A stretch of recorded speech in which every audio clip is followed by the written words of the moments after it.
Okay, so welcome back from the break. Still watching Entertainment Review on Metro Television. My name is Desi Fadian, the Starboy. I'm here with Harriet Addy, and also joining us is the lady.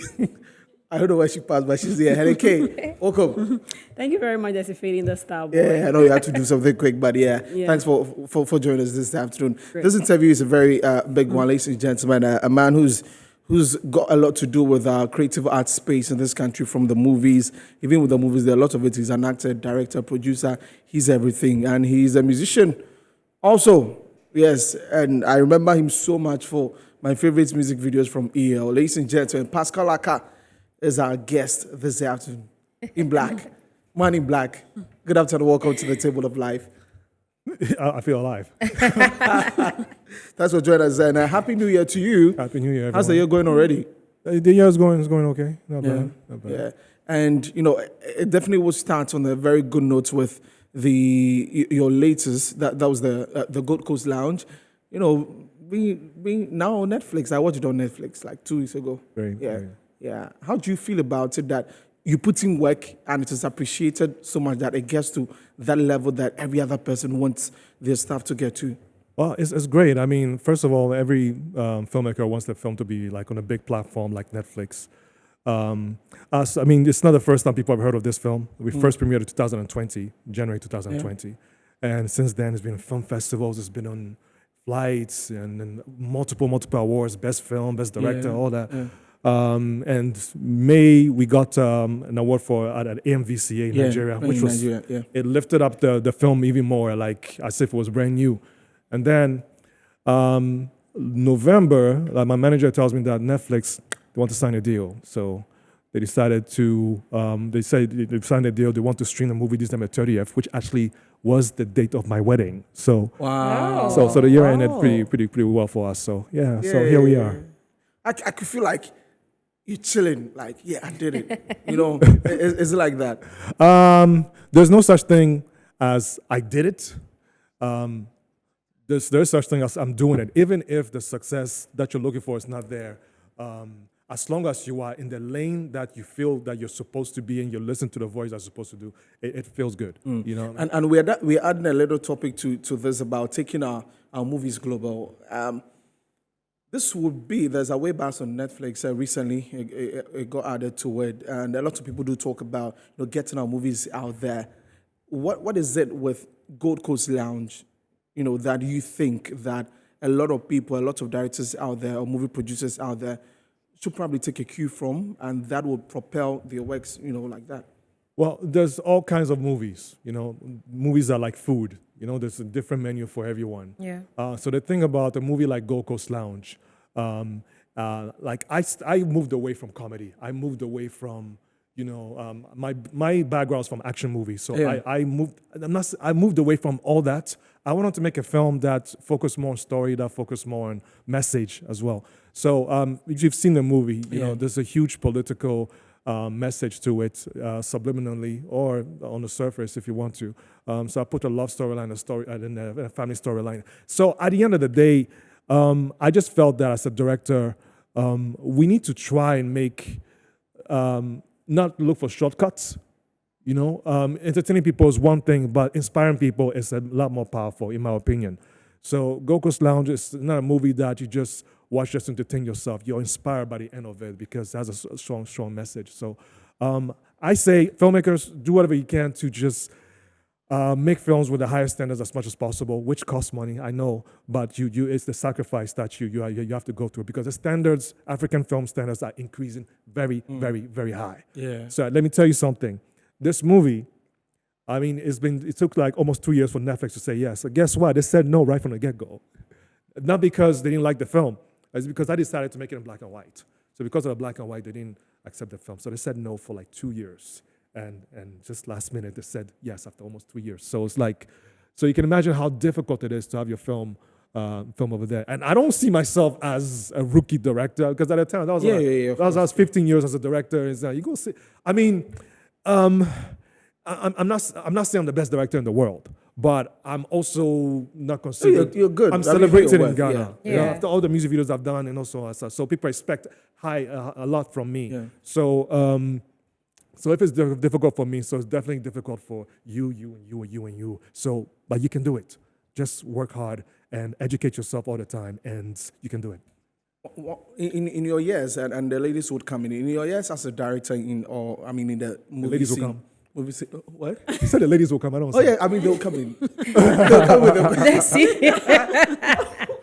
The ladies will come in with their Some questions. certain words you They don't will need come in with their questions. That's He heard the Yes. ladies will come. That's what he heard. Yes. Right. okay. They will come in with their questions. So, in your with your experience in our movie space, do you think it's just been about budgetary issues that we may not have the money to be able to do huge productions, quality work? I think that there are other issues that are hindering us from really getting to the points we're wishing for. Okay. First of all, the brothel way to use them is a bit too high for me sometimes. So yeah, Aka for Oh, real. yeah. So as much as I hate to say this, to a large extent, money is an issue as well. But why is there not so much money? Because there's not so much outlet to sell your films. We have 3 cinemas, which is not enough. We talk about these things all the time. So if you can only make a movie with this budget for it to be quality, so do it. Increase the what's it called, the script. Like focus on the acting aspect to it. Focus on the story aspect to it. So just because it doesn't, you're not able to make a film for this huge budget. So do with what you can. So I feel you can even do better with what we actually can. So you can put money on scale. You cannot put money on scale. So even if you don't have much money to make a film, improve your skill to make a better film.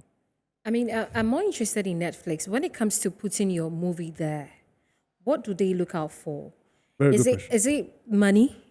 Do you have to pay money? Because I once watched an interview on other TV station where there's a guy who said that you have to pay money before you put your movie on Netflix. Is that true? Absolutely not true. They pay us. Okay. The money. They pay. Yeah, they Okay. pay us, and then the money is good too. The money is. The money is good. Yeah, I mean, we don't pay Netflix. Okay. Netflix pay us, and they Okay. know, and they have the name as well. They have the name and they have the money and resources to pay. Yeah. And the movie is theirs. And the deal we signed for 3 years, which is subject to renewal after the 3 years.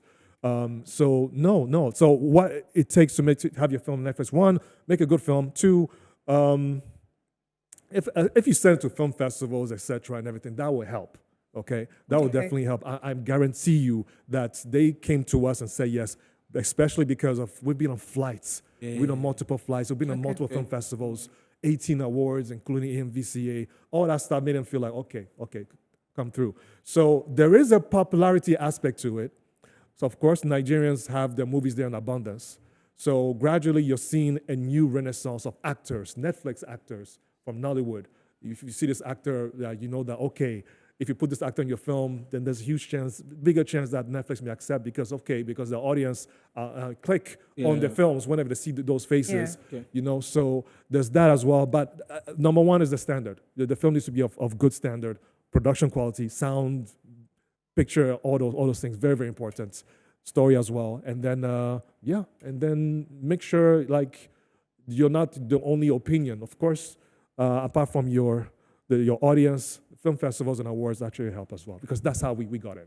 Okay, great one. But then it's so, people, you see this perception she was even talking about, which means some people think that, well, they have to even put some money there or pay before their movies are put on Netflix. So is it that people don't know that, or Ghanaians in general don't know that, look, it's free, you have to just go and put your movie out there for it to be shown? Or what could be the problem why we're not seeing a lot of Ghanaians movies on Netflix? Okay, when they're not seeing Ghanaian movies because in general, if you compare other industries, the Ghanaians don't make as many movies as possible. The industry is not as big as it used to be 10, 15 years ago.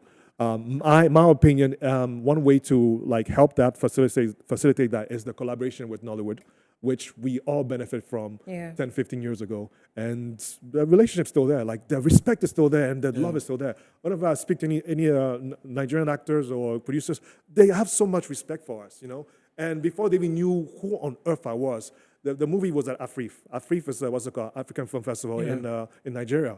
And they watched the movie, they tweeted about it and everything. They have so much love for film in general. So, and this perception from Ghanaians not knowing how Netflix works, they think, oh, Pascal, when are you going to upload your movie on Netflix?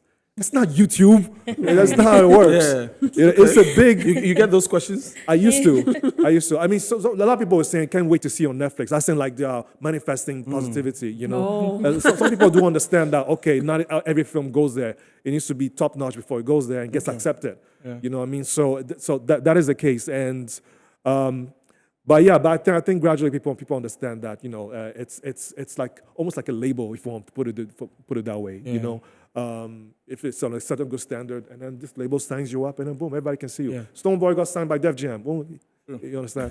So, talking about the collaborations, Helen, sorry. No. Sorry, I have to do this. Cut. You go. I mean, that's funny. What Kasasa? Let them start, bro. Helen, please go ahead. Okay, great. I mean, so I wanted to find out what else can Ghanaian producers do? What can directors do to put their movie out there? You were talking about your movie being inspiring. You had to put some money in there. What else can they do to also be out there? Well, again, besides the money that we put in the film, which is not much. Yeah. Okay, it is a lot, but you cannot put. I would say this one thing. One thing that we did right with Gogo's Lounge, what people I keep praising that movie for, before they talk about the story and all that, they mentioned that it's a Ghanaian film. It's Ghanaian, 60% in Ghanaian language. It's in Ghana. Yes, you have people who dress in suits and everything, but at the same time, our fabrics are in there, our language are in there, our culture is in there. Nobody can do Ghana better than Ghana. Yeah. You understand? And that's something that Nigerians cannot do, something that Hollywood cannot do. You know what I mean? So we need to actually, that's what the story of the movie is about, actually. It's about really appreciating and realize the superpower that we have based on who we are.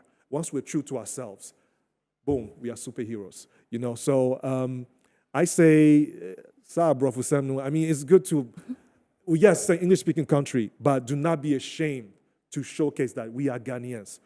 Put fufu inside. If someone's eating in the script, make sure it's fufu. Make sure it's like a local food, wache, whatever. You know what I mean? Don't be afraid to put pigeon or because Nigerians are doing it. They're not ashamed. You know, so when it's sent to film festivals, they like that stuff as well, because once you appreciate who you are, everybody else will. That's it. So it's as if we are not telling our story the way it should be. Like, you know, if we watch a Ghanaian movie, though some really speak about stuff that goes on here, but it seems some are a bit fictional. It doesn't look like our real culture, what we are about, and all that. So moving forward, what can producers do? Should they be more authentic in their writing? Yes, I think to be more authentic in the writing and also encourage, like, the performances from the actors that we got in this film was much more different than, I've never seen Ajete like this, because we made Ajete speak in Ghana as well. The way he acts in Ghana, much more, he's already a great actor. Yeah. But all the scenes where he's speaking in Ghana, oh my goodness. So all our ancestors, you can feel them coming in here and blessing us with every single line that he's saying. Yeah. So I think great things can happen once you, all the filmmakers look into the stories that we have here. Because one good example is a movie like The Burial of Kojo, right? Yeah. It's a movie shot in Ghana, based in Ghana, and it actually feels Ghanaian. It was in Tree. Most of the film was in Tree, and it's the most, I would say, the most successful Ghanaian film that went international. Yeah. You know, to the point where the director is now working in Hollywood right next to Steven Spielberg and Oprah Winfrey. Good for him. So the template's already there. You know, yeah. So let's follow what Kwanzaa did and continue. Talking about the future of the Ghanaian movie industry, I like that you mentioned that sometimes the kind of people you put in your movies. Now, looking at the celebrities, when it comes to actors in Ghana here, there are quite few. What is the future of the upcoming actors in Ghana? That's very good. Very good question. Yeah, there's very few in everything. Very few directors, very few actors, and very few, you know, up and coming. So the thing is, what can I say? We do audition. You know, when there's new production, we do audition. And there are some new faces in Goko's Lounge. I wouldn't call my lead actor, Alphonse Menyo, a superstar, you know. He was an extra in my production we did before, and then he's a lead actor in the film. So me personally, I mix it up. But me, right now, to keep it short, all those people that keep going my DM say, I'm an actor, please cast me. You are doing it wrong. Please stop. You should not beg me. I should beg you. Right. And why should I beg you? How should I beg you? Give me a reason to beg you. You have an HD camera in your pocket. Start shooting content. You can make money before I even cast you. You can make an audience before I even cast you. We are in a renaissance where now you can build an audience of thousands and thousands of people before I even cast you in your first film. You know, so showcase what you have already. Do not just wait for anyone. Do not beg me to come cast you before you showcase who you are. You already have an audience. You already have the capacity. Go ahead and shoot. That's all. One of our issues has been, I mean, you talked about collaboration, but you mentioned Nigeria. How about here, production houses, so that it's not an individual, you know, we want to get there. The budget is an issue. If you've got 3 production houses like we see in Hollywood, Lionsgate and all of those people come together and then they put together one huge film. Can we not do that here? Is it impossible? Very good question. Well, Away Bus is actually one example of that. Yeah. It's Kofus Media and Old Film, which Peter Sorufia and Kofi Asamoah. And well, for me, I cannot speak for everyone, but what I can say is, as little as the industry is, there's so many people from so many different backgrounds. And the reason why Away Bus was able to happen, because those 2 individuals went to NAFTI together. You understand? So I would say if I had the people that I went to university with in Canada, I would collaborate with them. I'm very linked with Sparrow, but mostly from actor to director relationship. Hopefully soon we'll collaborate in a different way. I'll be behind the camera with Sparrow. Hopefully, we're having discussions for like 10 years now. So hopefully I'll finally actually work with them in that capacity. But in general, because there's no structure to the industry like there's supposed to be, it's the conversation that keeps happening. I think gradually, the more we discuss these things, the more the integration will happen.